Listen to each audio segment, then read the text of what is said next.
Kalau lo punya mimpi, nggak boleh malas. Pada tanggal 17 Agustus, yang artinya statusnya ini membuktikan bahwa dia tidak ada di Cirebon saat itu.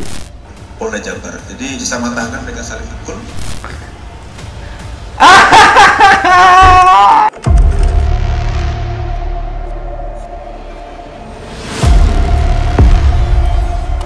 Hai semua, makasih udah nonton, semoga dalam keadaan baik.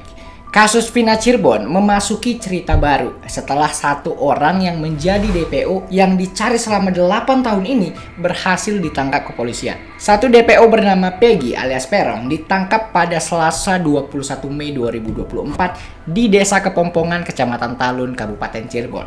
Satu DPO ini bernama Peggy Setiawan yang dianggap sebagai otak dari pelaku eksekusi Vina dan Eki. Namun, pengungkapan ini justru menjadi tanda tanya yang besar dari masyarakat.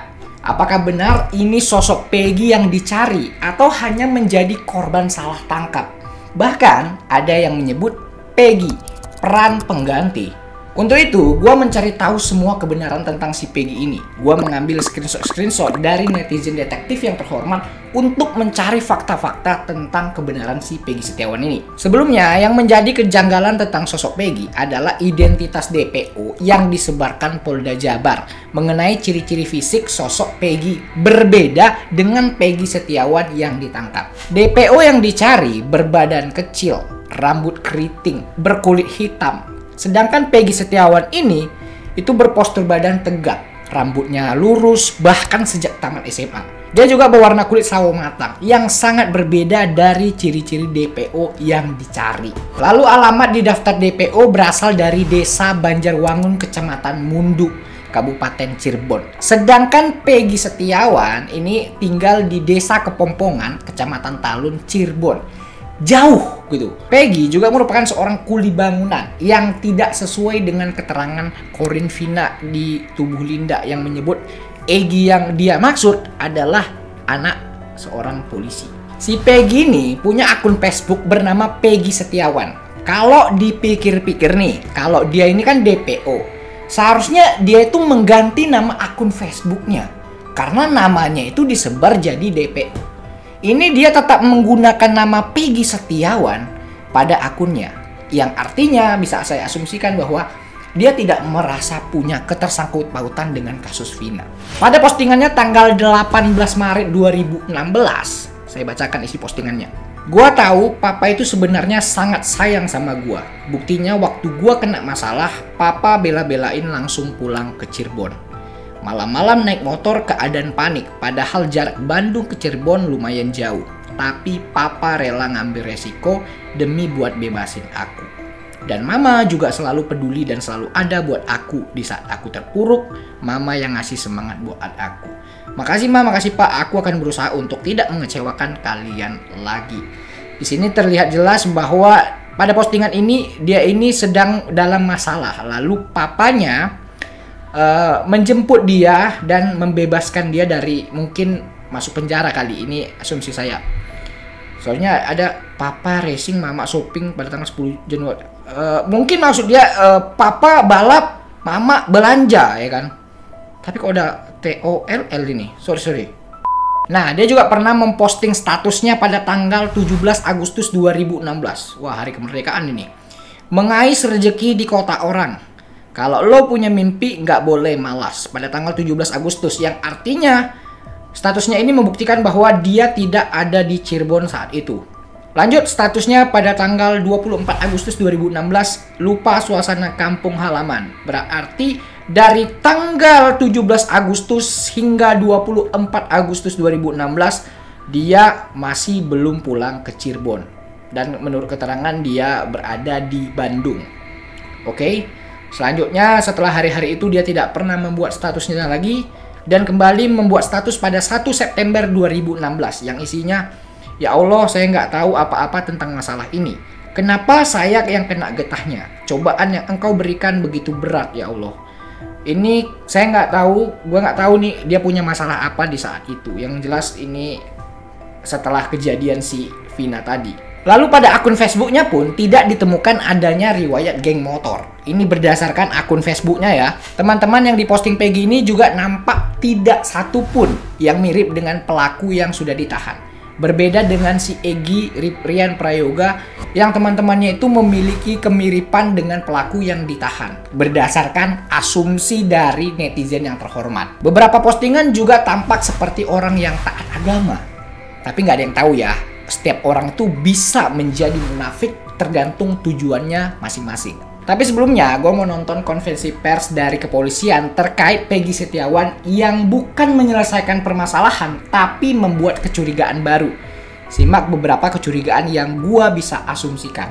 Peran PS alias Peron alias Robi Irawan berdasarkan keterangan saksi pada tanggal 22 Mei 2024 dan 24 Mei 2024. Saksi bekerja di sekitar TKP selama 5 tahun. Oh, ini keterangan dari saksi yang namanya AF itu. Jadi si AF itu memberikan keterangan ke kepolisian bahwa ya ini kita dengarkan. Dan saksi mengenal wajah orang-orang yang biasa nongkrong di depan SMP Negeri 11 Cirebon, namun tidak tahu namanya. Pada saat kejadian, saksi mengenali 5 orang wajah yang menjadi pelaku, termasuk salah satunya PS alias Peron alias Robi Irawan. Saksi mengenali 5 motor yang menjadi barang bukti dan mengenali 1 motor smash warna pink yang dikendarai oleh tersangka PS. Ditunjukkan Facebook atas nama akun Peggy Setiawan yang di dalamnya terdapat gambar motor smash warna pink, dan saksi membenarkan pada malam kejadian tersebut motor smash warna pink berada di tempat kejadian. Oke, jadi si saksi AF ini bilang kalau pelakunya itu memakai motor bermerek Smash, ya kan? Dan di Facebooknya si Peggy Setiawan ini pernah memposting foto motor Smash yang dia miliki. Dan ditunjukkan nih ke saksi si AF. Kalau si AF ini bilang, ya itu motor yang dipakai oleh pelaku di malam itu. Jadi berdasarkan keterangan itu, si Peggy ini dinyatakan tersangka. Lanjut. Ditemukan barang bukti baru hasil penggeledahan di rumah orang tua tersangka PS alias Peron alias Robi Irawan, yaitu 2 lembar STNK kendaraan roda 2 dengan nomor polisi B3408 TFV dan B6247 PIK beserta 2 kunci kendaraan roda 2, 1 lembar asli surat kelahiran atas nama Peggy Setiawan, 2 buku rapot asli SD dan SMP atas nama Peggy Setiawan, 2 lembar ijazah asli. Buktinya itu nggak ada yang benar-benar bukti nyata ya. Yang diambil itu malah kayak dokumen-dokumen si Peggy ini, kayak kartu Indonesia Pintar lah, KTP lah, segala macam lah. Kayak nggak ada kayak benar-benar ini loh, misalnya bukti chat ini loh, bukti chat tahun 2016 bahwa ini memang ada perencanaan gitu. Nggak ada tuh bukti-bukti yang kayak gitu, nggak jumpa. Jadi ini adalah tersangka berdasarkan keterangan ya, bukan berdasarkan bukti. Ya, ini tersangka berdasarkan keterangan. Ya. Mau dibilang tadi ada motor Smash, itu juga berdasarkan keterangan si AF yang bilang kalau si Peggy itu pakai motor Smash. Habis itu keterangan dari tersangka-tersangka lain yang bilang, "Oh, ini iya, ini si Peggy." Kalau kita pikir-pikir, tersangka lain ini kan udah kena hukuman seumur hidup. Jadi, kalau dan dulu gitu, dan kalau misalnya tersangka lain itu bisa saja berbohong untuk mengelabuhi polisi. Bisa aja mereka kan niat punya balas dendam lah, niat tidak baik. Bisa jadi, itu asumsi dari saya. Jadi ya tergantung sih. Aku juga nggak tahu mekanisme cara polisi dalam penyelidikan meminta keterangan mereka. Tapi kalau dipikir-pikir konspirasinya yang seperti tadi itu bisa jadi. Terkait mungkin pertanyaan pertama nih, pertanyaan paling banyak kami terima. Kenapa kok lama? Yang pertama bahwa pasca kejadian PS ini kemudian meninggalkan kampung halamannya, dia pergi ke Katapang sebagaimana tadi dijelaskan oleh Pak Kabitumas. Di sana dia tinggal satu kos bersama ayah kandung dan Ekspresi si baby.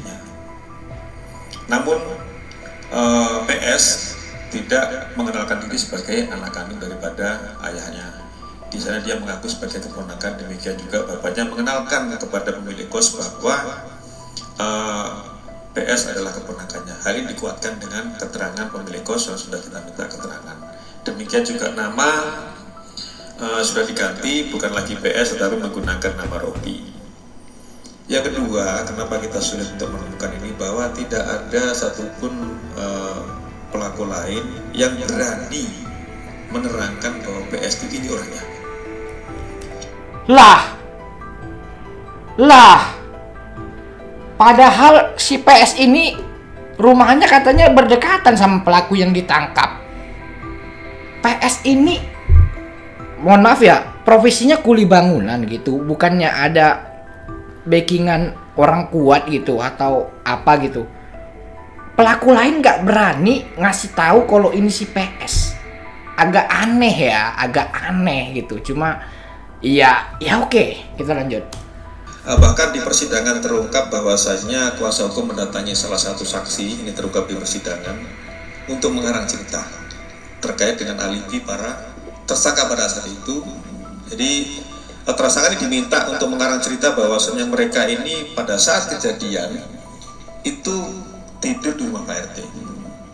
Dan itu sempat Pak RT terangkan, namun pada akhirnya dicabut sendiri bahwasanya para tersangka pada saat kejadian itu mereka tidak tidur di rumah Pak RT, melainkan besok malamnya setelah kejadian malam Minggu, jadi malam Senin, kemudian mereka itu tidur di rumah Pak RT. Itu benar.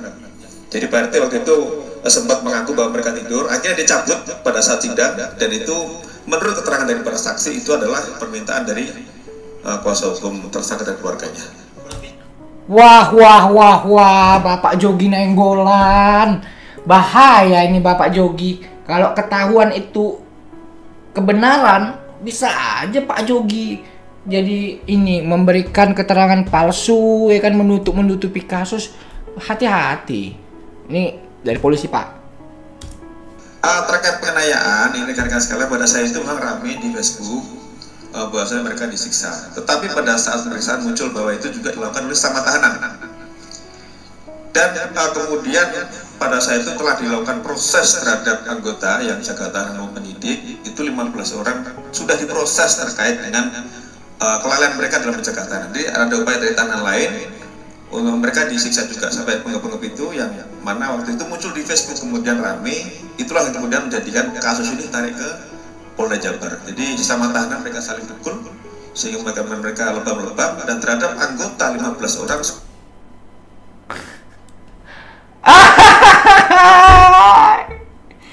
Dengar nggak?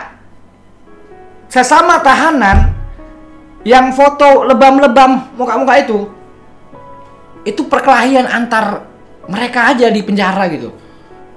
Logika nggak sih? Ya Oke, Pak Pol. Oke, mengerti. Lanjut. Jadi perlu saya tegaskan di sini rekan-rekan bahwa tersangka semua bukan 11 tapi 9. Lah.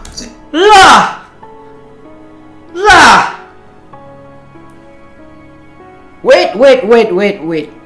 Kemarin beredar gini lah ya. Polda Jabar sebelumnya merilis 3 tersangka, ya kan? Peggy, Dani, Andi. Kok jadi 11? Kok jadi 9? Sama si Peggy ini tuntas dong gitu kasusnya, ya kan? Lanjut lah. Sehingga DPO ada 1. Untuk itulah kami selama ini meyakinkan bahwa 5 keterangan berbeda dari tersangka itu ada yang menerangkan 3, ada lagi yang menerangkan 3 dengan nama berbeda, ada yang menerangkan 5, ada yang menerangkan 1. Setelah kami melakukan penyidikan lebih mendalam, ternyata 2 nama yang disebutkan selama ini itu hanya asal sebut. Oke, 2 nama lainnya selain si Peggy ini menurut kepolisian itu adalah asal sebut yang dilakukan 5 tahanan atau 7 tahanan lain di dalam penjara. Asal sebut, guys. Ya, itulah namanya juga ciri-ciri kan, semua bisa menyebut ciri-ciri. Itulah kami kenapa tidak memasang foto, karena tadi itu keterangan berbeda-beda dari tersangka, maka kami tidak pasang foto, juga tidak berusaha membuat sketsa. Manakala nanti perbedaan sehingga masyarakat juga tidak berasumsi bahwa PS ini siapa sih.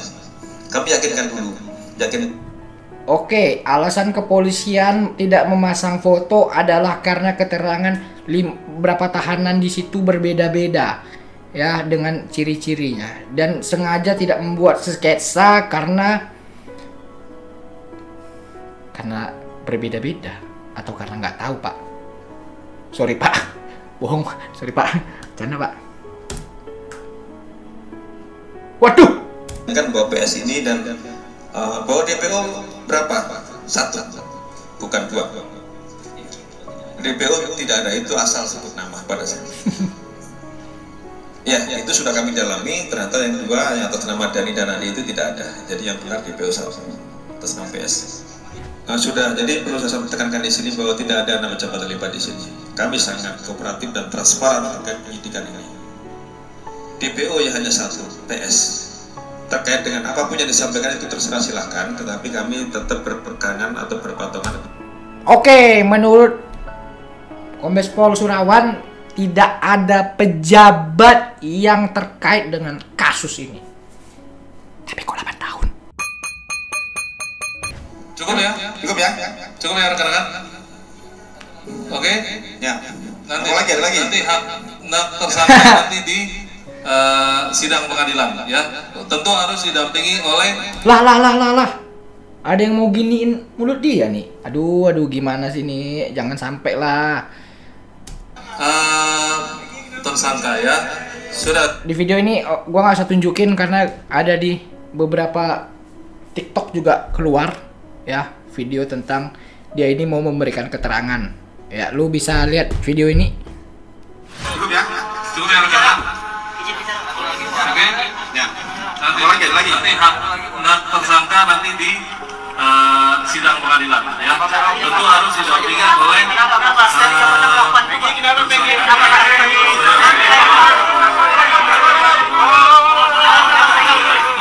tunggu agar tertib rekan-rekan. Tunggu sabar ya.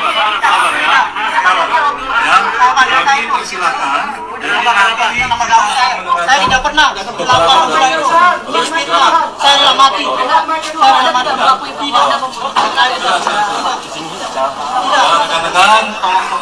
nanti kita sama-sama. Di video ini dia bilang dia tidak melakukan kejahatan itu sama sekali. Ada video lanjutannya ini. Sidang pengadilan. Lagi bicara aja, Pak. Itu harus didampingi oleh kenapa saya tidak pernah melakukan itu, Pak. Saya tidak pernah melakukan itu.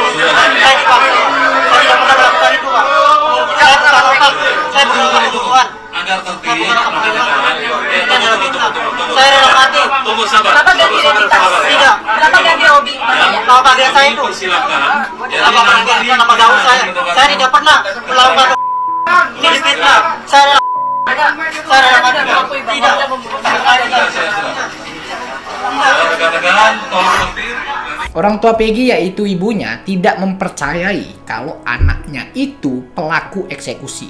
Dia membeberkan bahwa anaknya pada waktu kejadian berada di Bandung. Kita dengarkan kesaksian dari kuasa hukum si Peggy. Dan saat pada tanggal 27 Agustus 2016, Peggy tidak ada di tempat, tidak ada di Cirebon. Dia sedang bekerja di Bandung sebagai buruh bangunan. Tapi kenapa pada saat terjadinya viral, ada ketentuan DPO, kok Peggy ditangkap dan saya sudah diberitahu pada saat saya ketemu di jam 8 malam sudah ditetapkan sebagai tersangka. Seperti itu. Saya itu di situ benar-benar kecewa dengan kerja polisi. Kalau memang polisi itu yakin bahwa Peggy atau Peggy Setiawan itu adalah otak dari, kenapa pada saat tanggal 27 Agustus 2016 saat terjadinya penggerbekan terhadap rumah Peggy dan Ibu Kartini mengatakan bahwa Peggy ada di Bandung, kenapa prosesnya tidak ditangani saat itu juga, tapi menggantung selama 8 tahun. Kalau dari keterangan ibunya ini bilang bahwa si Peggy ini tuh jarang berkumpul dengan anak-anak nakal dan lebih sering menyendiri dan bekerja keras untuk ketiga adiknya. Tolong sampein pesan Peggy ke Bapak, seandainya Peggy di sini tidak ada umur, Peggy minta maaf atas kesalahan Peggy selama ini. Peggy minta ampun kepada Bapak.